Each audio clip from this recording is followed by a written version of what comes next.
stay at the YMCA.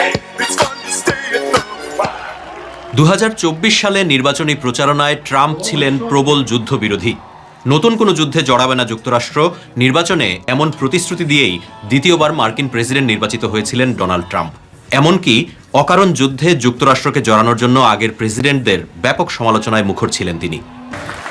The years of war, weakness and chaos will be over. I don't have wars. I had no wars other than ISIS, which I defeated, but that was a war that was started. We had no wars.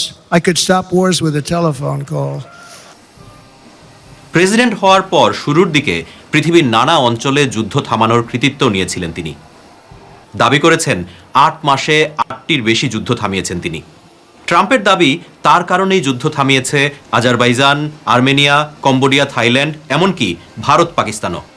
But the 8 wars that my administration has ended in just 8 months, there's never been anything like that. Never.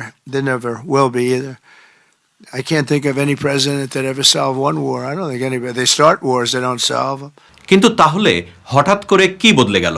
Obama got a Nobel Peace Prize. He didn't do anything. They gave it to Obama for doing absolutely nothing. He got the Nobel Prize for doing nothing. They should give me the Nobel Prize. Everyone says that I should get the Nobel Peace Prize. I had so many people, you should get the Nobel Prize. I was nominated for the Nobel Peace Prize. I got the Nobel Peace Prize nomination.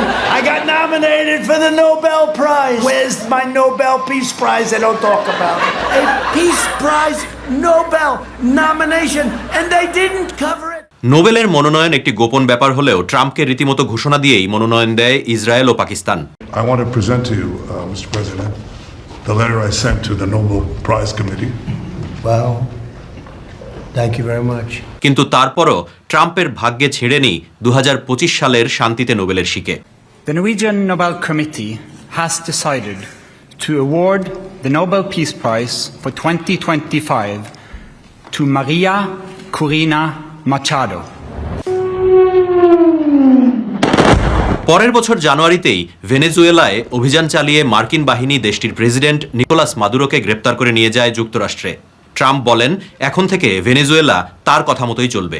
We're going to run the country until such time as we can do a safe, proper and judicious transition. So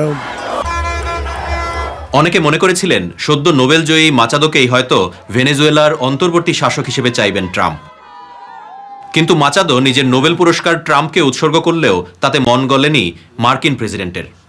Trump জানিয়ে দেন Machado ভেনেজুয়েলায় খুব একটা জনপ্রিয় নন। তবে Nobel শান্তি পুরস্কার না পেলেও আরেকটি শান্তি পুরস্কার পেয়েছেন ট্রাম্প। গত জানুয়ারি মাসে বিশ্বকাপের ড্র অনুষ্ঠানে আন্তর্জাতিক ফুটবলের সর্বোচ্চ সংস্থা ফিফা একটি শান্তি পদক চালু করে। ওয়াশিংটনে প্রথমবারের আয়োজনেই সেই পুরস্কারে ভূষিত করা হয় ট্রাম্পকে। And please welcome the very first winner of the FIFA Peace Prize, the 45th and 47th President of the United States of America, Mr. Donald J. Trump.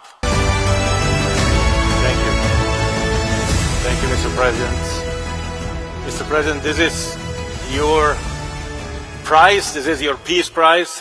There is also a beautiful medal for you that you can wear everywhere you want to go. I'm gonna wear it right now. Okay, let me hold.